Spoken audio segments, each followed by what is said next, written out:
we have been given the topic Sangeeta and Natya Festival Organization and Management. I will be sharing my own experiences here because of the fact that myself and my husband, Mr. Mudhra Bhaskar, have founded an organization called Mudhra, which is 28-year-old now. So the topic itself will be covered from my own perspective, from the viewpoint of my own life experiences. So I think that will make it more relevant and more realistic also, rather than laying down codes and saying this should be done or that should be done.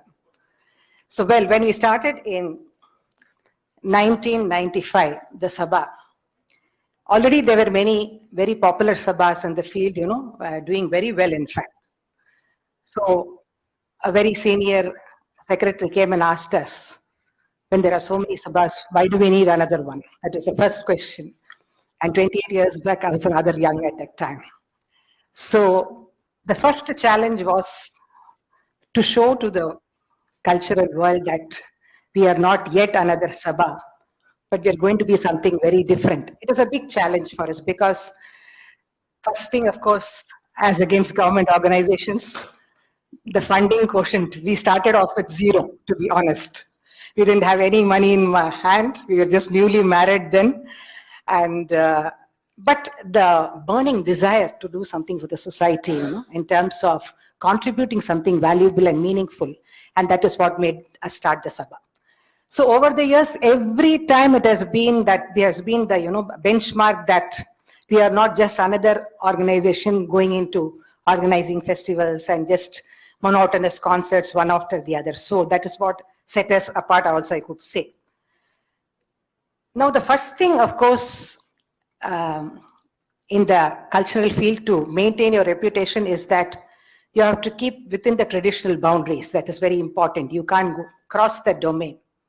But at the same time, you have to be very innovative in your approach. You have to show that you have chosen a different path to discover the same things as others have done, but then you choose a different path for your journey.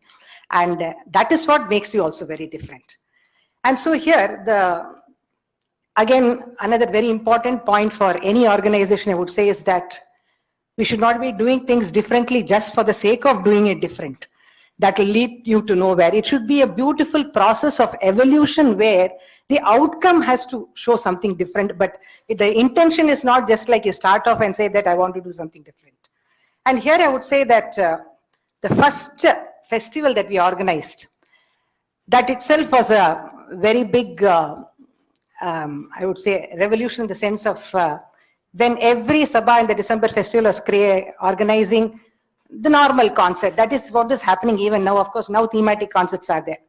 Probably we were the first also to organize our very first festival as an entire thematic festival. That was a big challenge because we really don't know how the people are going to take it, because everybody is used to hearing a general kacheri only. So making it thematic was a big challenge, but then it became very successful.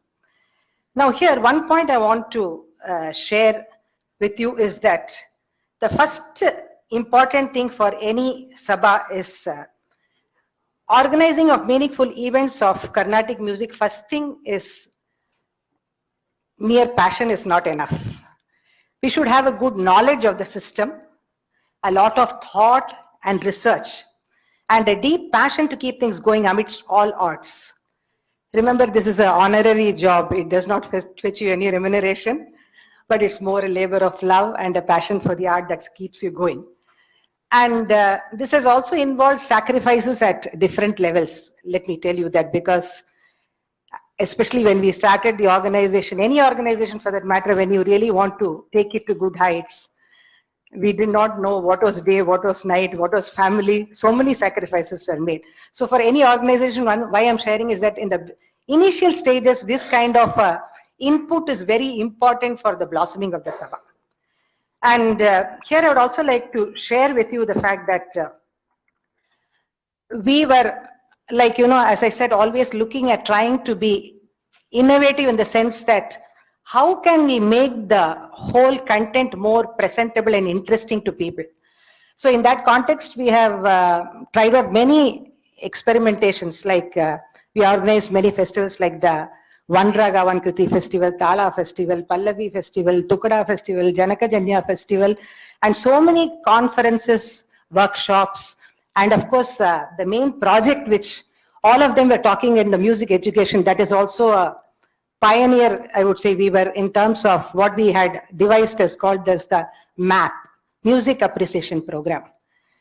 Because I always feel that our artists are very competent in terms of, if we give them a theme, they are ever ready to work on it, work hard on it, and present it to the best. But when there is no good receiver on the other end, I think the project fails totally. So it is a beautiful conversation. Any concert, I would say, is a beautiful conversation between the artist and the Rasika.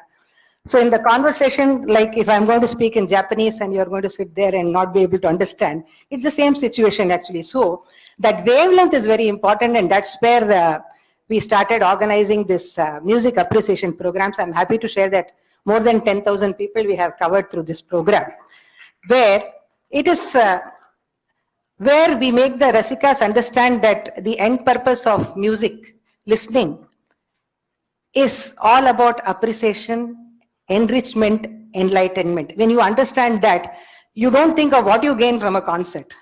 When you come here and, always you're on the lookout for that sense of enrichment and enlightenment through a concert. So that was a major thing we wanted to do. In fact, we have tried out various methods, I would say, in terms of this enlightenment, because ultimately everybody has been talking about that, and we also feel that whether it is the younger generation, right from children to the old people, the main thing is today the problem is that of having discerning Rasikas. We have very, very good performers. Youngsters are performing exceedingly well. They are so intelligent, so challenging. They are ready to give so much to us. But from the organization point of view, I have also been going around to all the sabhas in the December festival. To be honest, except for the star performers, we never had more than a handful of audience for many of the concerts. So this can be very disappointing to the musician also, because of the fact that I always say, whether there are 5 people in the audience or 500 or 5,000, there is no compromise on our sincerity or our delivery. So but if there is a discerning audience there, I'm sure that our output will be multifold. So that's what I think is very, very important from the organizational point of view. What she was saying is that about creating a knowledgeable audience through various means. As they mentioned in the earlier session, right from the schools, how we can inculcate this. In fact, that also we tried. Actually, because of the COVID, we had to put a stop. I was doing my through Mudhra, we were doing regular free workshops for Ramakrishna Mission School children and all. When she was showing this, I was just recollecting that also. Where every month we used to go and teach them these small bhajans and other things. Like Dr. Swami also said that Sarali Varsa, Janta Varsa doesn't work. It doesn't work at all. Because, see, we are a privileged lot where we have heard so much of music, but going and teaching those children was actually, at one point of time, I couldn't even reconcile myself that this kind of people could exist in this world. Because for them, they don't know what is music. They have never seen anybody perform a concert, so they don't even know how a concert setup looks. So when we taught them a song, believe me, it was like opening up a new world to them.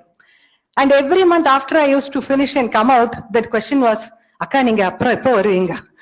That yearning to learn, that was, that time only I realized that what a privileged people we are, where we are surrounded by music. So for us, it may seem very weird that how can somebody be like this? So that kind of children, that kind of a generation of Rasikas, to bring them into the fold of Carnatic music is a Herculean task. But then if that is achieved, I'm sure that our job is well done. One more challenge which we are facing today as organizers, of course, as private organizations, the permanent challenge is the financial quotient. Every festival that we organize is like walking on a rope, because every sponsor has their own demands, and those demands don't match our values.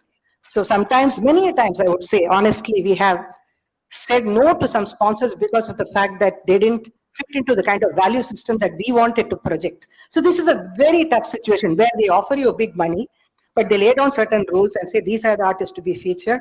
This is the way you have to present the festival, and so many things are there.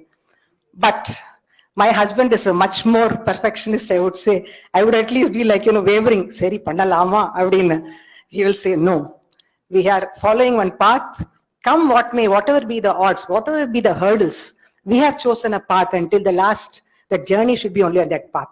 So that is something nobody can raise a point against this value system that we have followed through our organization. So that is a very challenging thing for a private organization. Why I want to share, not only myself, any private organization, especially the smaller organizations like us who don't have our own space, that is another big problem. Some sabhas have their own space. So we don't know. This year they are giving the space. Next year whether we'll get the same space to organize. We didn't. Actually now we are. And that's also another reason how God also has got a role to play in terms of devising our path. That's the last thing I want to share here. Like with the COVID coming in, all the artists would know that. See, every artist, the yearning is to keep singing, keep dancing till the last breath. That is what we want. Money and all, everything is different. So in the COVID time was a very tough time where everybody wanted to put out their artistic skill in some way or the other. You would have seen hundreds and thousands of postings on Facebooks and everything. You get up in the morning. I also did that sometime, of course, because of the fact that we couldn't really bring out our talent. We couldn't meet our co-artists. You can imagine the kind of trauma that we have faced, where every time we are sitting in the concert, enjoying with our accompaniment, now we are not able to meet them. We are not able to contact them. So that was one thing. But that's what has led, a good positive thing is that it has led to a lot of online concerts.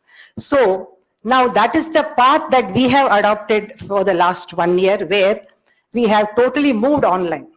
Because some people are also arguing on this and saying that live concert mari varuma. No, it can never come, because in the live concert we always have that beautiful connect, the rapport. But there is also a reality here that in live concerts, if there are about 100 or 200, in an online concert we are able to reach a global audience. Probably somebody sitting in Antarctica also can sit and watch my concert here. So that advantage that we are able to get through this is there. So the online concerts have also taken a major role, I would say, in terms of replacing. This is another big challenge that the music world is facing, where we are flooded with so much of online material that we don't know what to choose. That is another big problem here that is happening. The digital media, but of course, as I said, everything has got its positive aspects. And the challenge for every organization now is to find a proper via media between live concerts and the online concerts. That is how to retain the mode of live concerts intact and at the same time trying to be online also. So finally, I would like to share the fact that as far as private organizations are concerned, one big advantage is that we can charter the course of our journey. Unlike a government organization where you have certain rules and frames and you have to work within that. Especially, in fact, many people have asked me, ஒரு husband and wife சேர்ந்து எப்படி நடத்துறீங்களோ தெரியல, வீட்லயே இவ்வளவு சண்டை சர்ச்சல், 2 பேர் சேர்ந்து 28 வருஷம் ஒரு ஆர்கனைசேஷன் எப்படி நடத்தினேன்னு. This has been in the mind of many people, let me tell you. I suppose that argument, counter argument, all that has led to productive kind of outcome for the organization also. It's not that we never argued. Every day morning we sit and argue, and my husband always says, "Na idu sonnalum nee vaandaan first sollu, appuram venum solluven." This is always there. But the point of doing Vandam is to try to question for ourselves whether we are doing the correct thing, whether we are going the correct path. Because I don't want to be faithful to my husband on that account at least, because there we are, I am a researcher. So I will try to pose questions and ask, why do you want it to do it this way? And then like that we keep on talking about it, and then something beautiful evolves out of it. So that is how the organization should work. So finally, I would also like to say that for every organization, the intention is not only to be organizing events, but every organizer has to be well equipped in terms of knowledge. That is very important, because then only he can elevate the Rasika. Otherwise, he will only think of entertaining the Rasika. All the time you'll see that if you are yourself not knowledgeable as an organizer, you'll only think of the entertainment quotient and how much crowd you can bring. இவ்வளோ crowd வந்ததா, I am happy. அதே மாதிரி ஆன்லைன்ல இவ்வளோ likes வந்ததா, இவ்வளோ hits வந்ததா, I am happy. But that is not the quotient. As Revati ma'am was also telling, what is the success quotient if you want to see. So there lies the kind of a dilemma, where you have to find a proper via media between maintaining traditional values.